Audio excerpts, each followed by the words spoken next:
nġabru spiritualment biex nieħdu sew mill-ikla tal-mulej. Mulej Ġesu tagħna żewġ ordinanzi, ċerimonji sempliċissimi, viżibbli, li jissinifikaw realtajiet spirituali. Ma'mudija li għandna kemm rajna u issa l-ikla tal-mulej. Għaliex ninġabru madwar dawn l-elementi l-ħobs u l-imbit biex niftakru illi Kristu ħabna u tali l-nifsu għalih.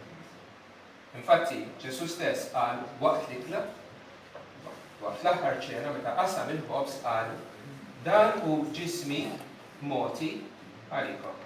Moti minn Alla l-missier li bat l-libnu f'din id-dinja, moti minn innifsu li volontarjament offra ġismu bħala sagrifiċċju bit-tpattija għadnu. U kif se nwieġbu aħna għal din l-imħabba? Se nagħtuh lura lill-mulej Ġesu li tagħna kollox. L-Iskrittura tgħidilna u tħeġġiġna biex nagħtu ġisimna bħala sagrifiċċju ħaj imqaddes u li jogħġob lilha. Il-poeta Ingliża Francis Haverdine esprimi dan is-sentiment tal-għotja tal-offerta tagħna nfusna lil-Alla f'għanja li se nkantaw minn ftit ieħor jisimha Take My Life and Let It Be Consecrated, Lord, to Thee. Ħalli din il-poeżija issa dal-għodu waqt li naqra issiru wkoll it-talba tagħna biex nikkonsagraw lilna nfusna David u kull wieħed minna nikkonsagraw ruħna lill-Mulej jisimgħu. Natik ħajti, Mulej.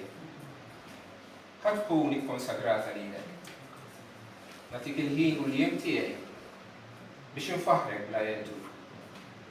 Natik idejja ħajkunu gwidati minn imħabtek.